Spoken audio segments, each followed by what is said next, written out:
அன்பான மாதா தொலைக்காட்சி நேயர்களுக்கு வணக்கம்.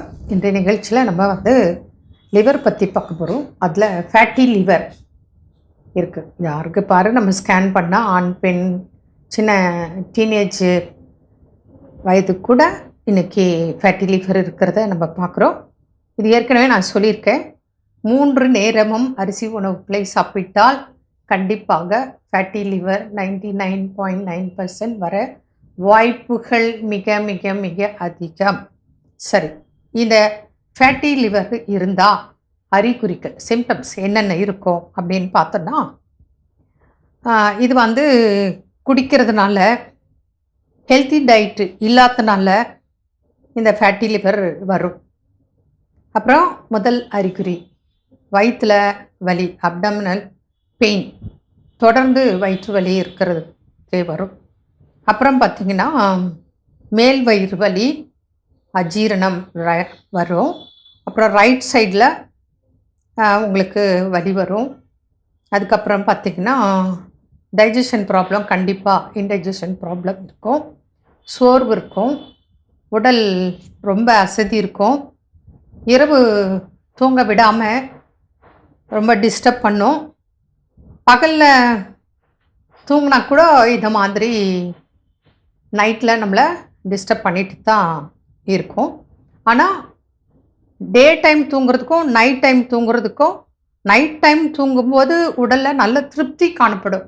நீங்கள் பகல் ஃபுல்லாக நல்லா தூங்கினா கூட உங்களுக்கு திருப்தி ஏற்படாது. அந்த நிறைவு உடம்புல தெரியாது. பலகீனமாக சோர்வாக காணப்படும். அப்போவே நம்ம ஃபேட்டி லிவர் இருக்கா அப்படின்னு பார்த்துக்கணும்.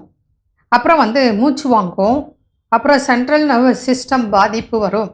அதை சிஎன்எஸ் அப்படின்னு சொல்லுவோம். மனச்சோர்வு, மென்டல் தளர்ச்சி, சோர்வு இருக்கும்.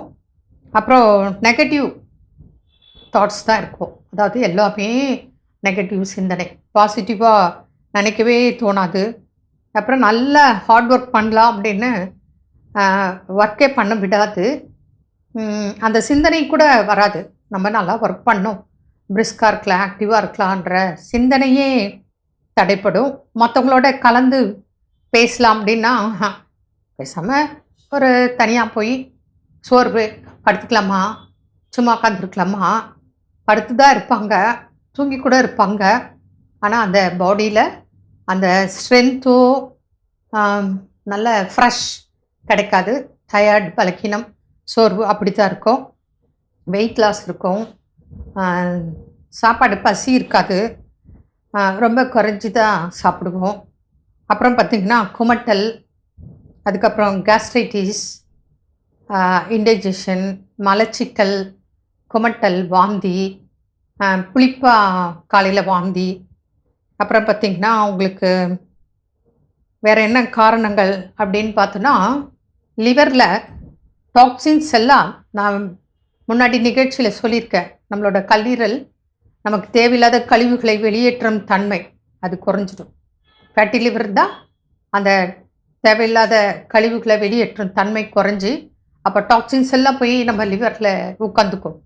அப்போ நமக்கு மஞ்சக்கமலை, அப்புறம் கிட்னி ப்ராப்ளம், சுகர் ப்ராப்ளம், இந்த மாதிரி ஏகப்பட்ட பிரச்சனைகளால் இன்னும் ஃபேட்டி லிவர் அதிகமாகும். அப்போ கழிவுகள் தேங்க நம்ம கல்லீரல் பாதிப்பு அதிகமாகும். அப்புறம் மால் ஃபங்க்ஷன் ஆகிடும், வீக்னஸ் ஆகிடும் லிவர். அப்போது முறையாக அது ஃபங்க்ஷன் செய்யவே முடியாது. அது 500க்கும் மேற்பட்ட வேலை செஞ்சிட்ருக்கிற ஒரு லிவர் இப்போது தடுக்குது. நிறைய பாதிப்பு, சண்டை நடக்கிற மாதிரி உடம்புக்குள்ளே. அப்போது இதனாலெல்லாம் பார்த்திங்கன்னா உங்களுக்கு ரொம்ப லிவர் ஃபேட் ஆகிடும். அதை தான் ஃபேட்டி லிவர். வேலை செய்ய முடியாது. ஃபேட்டி லிவர் இருந்தால் இந்த மாதிரி எல்லாம் பிரச்சனை கொடுத்துட்டே தான் இருக்கும். அப்புறம் மஞ்சக்கமல் வரலாம், பிலூரிபின் லெவல் அதிகமாக்கலாம் பிளட் டெஸ்ட்டில். அப்புறம் பார்த்திங்கன்னா டார்க் கலர் யூரின் போகலாம். மஞ்சள் கலர், ஆரஞ்சு கலர், ரத்தம் கலந்தது, மோர் கலந்த மாதிரி இப்படியெல்லாம் கூட யூரின் போகிறதுக்கு வாய்ப்பு இருக்குது. கால் வீக்கம், முக வீக்கம். அப்புறம் முக்கியமாக சொல்கிறேன், ஒரு பேஷண்ட்டை நான் உதாரணத்துக்கு சொல்கிறேன். வாலாஜாலத்து ஒரு 16 வயது தக்க ஒரு தம்பி அப்படி சின்ன வயசு தானே, அப்படி வெயிட்டாக இருக்காரு. அவருக்கு பிரஸ்ட் என்லார்ஜ்மெண்ட், ஆண் மகன் ஆண் மகனுக்கு மார்பகங்கள் பெரிதாகி காணப்பட்டது. செக் பண்ணால் ஃபேட்டி லிவர். அதனால் ஃபேட்டி லிவர் இருந்தால் ஆண்களுக்கும் மார்பகம் பெருசாக விரிவடைந்து காணப்படும். இதெல்லாம் அறிகுறிகள் ஃபேட்டி லிவர்னால. இதற்கு நல்ல ட்ரீட்மெண்ட் இருக்குது. ஆரம்பத்திலேயே நம்ம கவனிச்சோன்னு சொன்னால் கண்டிப்பாக படிப்படியாக உங்களுக்கு இந்த பிரச்சனை குறைந்து நார்மலாக வச்சுக்கலாம். இப்போ அநேகம் பேருக்கு நம்ம பார்க்குறோம் ஃபேட்டி லிவர் கிரேட் 1 அப்படின்னு தான் உங்கள் ஸ்கேன் ரிப்போர்ட்டில் வருது. அப்போவே நாங்கள் அதுக்கு ஒரு மெடிசன் எழுதிடுவோம்.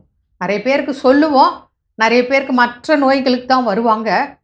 இப்போது பிசிஓடி ஃபைப்ராய்டு இருக்குதுன்னு வச்சுக்க, பெண்களுக்கு ஃபேட்டி லிவர்னு இருக்கும். அதே போல் கிட்னி ஸ்டோன் அப்படி ஏதாவது ஸ்கேன் பண்ணியிருப்பாங்க, கேஸ்ட்ரைட்டிஸ், அல்சர், ஏதாவது வேறு பிரச்சனை இருக்கும், அதுக்கு அவங்க ஸ்கேன் பண்ணியிருப்பாங்க. அப்போ பார்த்தீங்கன்னா ஃபேட்டி லிவர், கால் ஸ்டோன், கிட்னி ஸ்டோன் அப்படிலாம் இருக்கும். ஃபேட்டி லிவர்னால் அதுக்கு உண்டான ஒரு மருந்தை நாங்கள் எழுதுவோம், அதுக்கு உண்டான டயட்டை நாங்கள் டிக் பண்ணி கொடுப்போம், அறிவுரைப்படுத்துவோம். அதனால் ஃபேட்டி லிவர்னால் இவ்வளோ பிரச்சனைகள், அறிகுறிகள் நமக்கு தெரியும். கவனிக்காமல் விட்டால் லிவர் ஃபெயிலியர் ஏற்படும். அப்போது கிட்னி பாதிக்கும், மஞ்சக்காமலை வரும், கோமா கூட வரலாம். அதனால் கவனமாக ஆரம்ப நிலையிலேயே பார்த்து ட்ரீட்மெண்ட் எடுத்தால் இதை கட்டுக்குள் வைத்துக்கொண்டு நல்ல உடல் ஆரோக்கியத்தை பெற முடியும். மீண்டும் நாளை சந்திப்போம். நன்றி. அன்னை மரியே வாழ்க.